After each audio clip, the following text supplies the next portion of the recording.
The later on it gets a bit more serious. Okay. All right. Thank you for that. All right. So Michelangelo. First of all, you have to understand that this giant block of marble, somebody had big plans. They were going to be able to sculpt something with it, and they hired this guy named Docio. And he's looking at it. This is back in 1464. He starts chipping away at it. He's like, no, it's not good. The marble's not good. I can't do. Blah, blah, blah, blah. And they're like, you suck. So they got rid of him. Then another guy chipped away at it. No, this is not good. This is not good. I can't. The marble is imperfect. So anyway, they're like, okay, well, both of you suck. So it just sat around for like about 30 years. The thing was huge, about 12,000 pound piece of marble. So then they said, well, let's get, Michelangelo. Let's see if he can do it. So they commissioned him for the work. And he's like, look, this isn't that hard to work with. He starts in 1501. He begins to work on the thing. It takes him 3 years to complete it. And finally, it is done. He worked on it every single day, and Michelangelo's David is then revealed on this particular day. And if you look at it, if you ever had the chance to see it, you'll notice that it's cross-eyed. Now, what they thought they were going to originally do with this, it's 17 feet high. It's about the size of an adult giraffe. That puts anything in perspective for you. They were going to lift the thing up, weighing more than 12,000 pounds, and put it on top of the cathedral. Well, they're like, what? Can't we just put it on the ground? Wouldn't that be a lot easier? So they decided rather than lifting it up, they'd put it on the ground. Now, originally, Michelangelo thought it was going to be so far up there that people are only going to see it from certain angles. So he made some parts of the body just a little bigger than other parts regarding the hand. Also, he knew the eyes would never be able to be seen by one person at the same spot. So he has one eye looking straight at the viewer, and the other one is slightly crossed in this way, perhaps looking towards Rome. So that's sort of as the statue originally designed. There have been 3 copies of it since then, and they're in different places where you can enjoy. But the original Michelangelo, which was outside for the longest time, I think more than, 100 and some years or something, it basically took a beating, but now it is inside. You can go ahead and look at it. And of course, it is controversial in some places, like a Florida charter school principal is forced to resign last week after a photo of Michelangelo's David was shown to a 6th grade art class. Oh, my God. The parents complained that the famous 16th century statue was pornographic. Pornographic. David is celebrated for his beauty and symmetry and the dignity of man, said this art historian from Italy that heard that the woman had lost her job as a result of it. For a brief period, he did have a fig leaf was put on him in the mid-16th century. Then it was removed. Then they had another one that was created for him. They would go on there. Then by 1890, they decided, that's it. No more fig leaf for David. He doesn't need that. Just let him in all of his glory. His nudity? All of his nudity. So yeah. did they cover it with the fig leaf? Yeah, they kind of put it on there. So they never chiseled off the... No. Okay.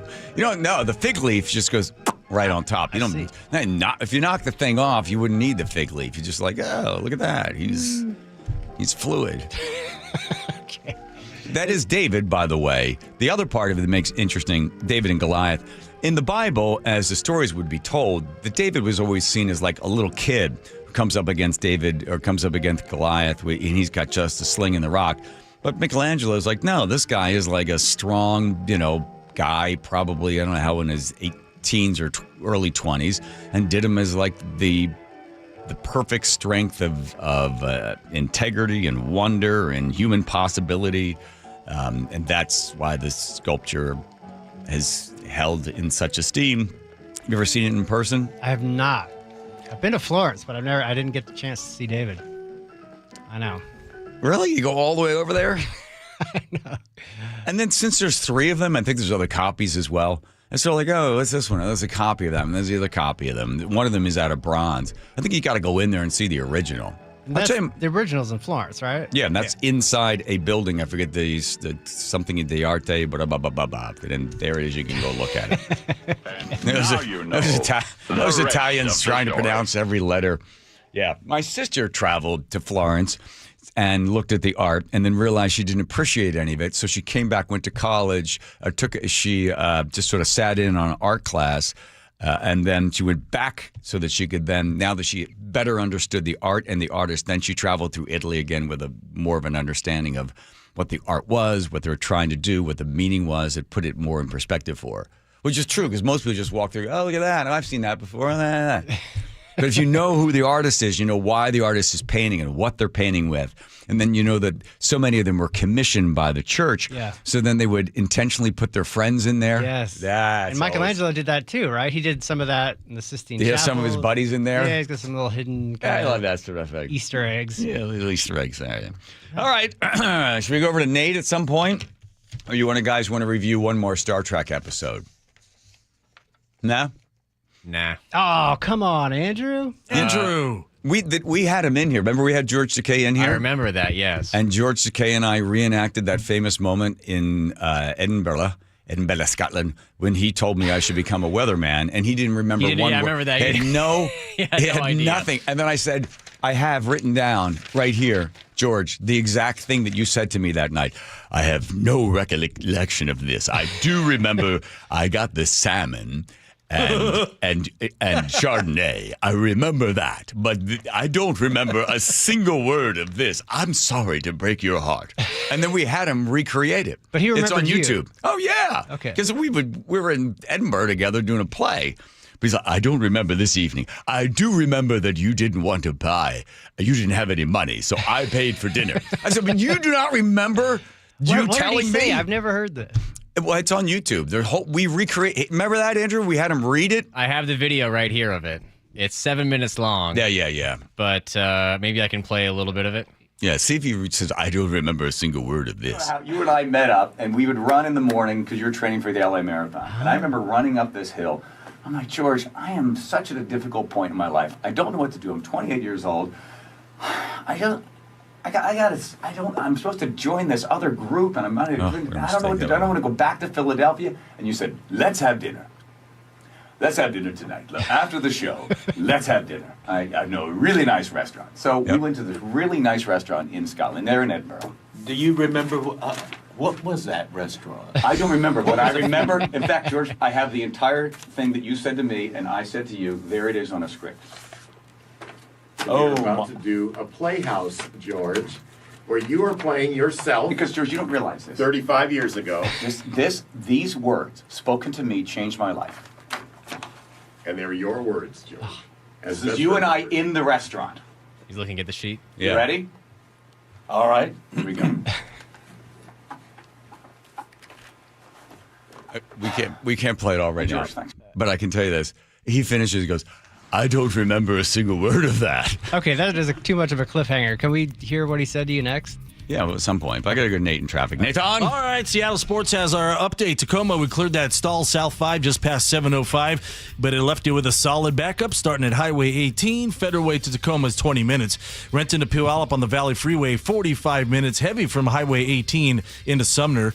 Westbound 16 heading out toward Gig Harbor. Your pack starting at 36th up to Rosedale, a 3-mile backup here. We cleared our crash North 5 in the collector distributor lanes. Linwood to Seattle, 25 minutes. Seattle to Everett, 40. You're slow from Lake City Way to Linwood. Bellevue to Everett, though, is up to 50 minutes with a pretty good backup now between Kirkland and Totem Lake. And Bellevue to Renton, close to a half hour. You can always listen to your favorite local sports content on the FM dial on 97.3 HD2. KIRO News Radio, real-time traffic. I'm Nate Connors. Hey, everybody. John Curley here. One of the best decisions I've made was when I decided to go to see whether or not RLE was going to be right for me. Refractive lens exchange. I shopped around and I did some research, and then I went to K2 Vision. I meet Dr. Kopstein. I explained to him how much I want to get rid of my readers. I don't wear glasses anymore. I can't stand contacts. And I was concerned about cataracts. So he said, let's take a look at your eyes. If this is not going to have a great result for you, I'm going to tell you to come back in 10, 15, or 20 years. I'm like, 20 years? I don't want to wait 20 years. So he takes a look at my eyes and he says, you know what? This is going to work for you. In fact, you have a little cataract in your right eye. We could take care of that as well. So I was like 57, 58 years old. I go back in the next day, 5 minutes in one eye, 5 in the next. I go back in the following day. I've got 20/20 vision. I don't wear glasses anymore. This is absolutely the best. K2 Vision RLE. K2 Vision RLE. This is permanent. You're going to get a 20/20 vision like I have. No more glasses, no more contacts. You too can experience this. Best thing to do for you is check out with a Zoom consultation. Go to K2VisionRLE.com. That's K2VisionRLE.com. We just want to have enough money for retirement. And travel to visit our grandchildren. I understand. That's why at Fisher Investments, we start by getting to know each other, so I can learn about your family,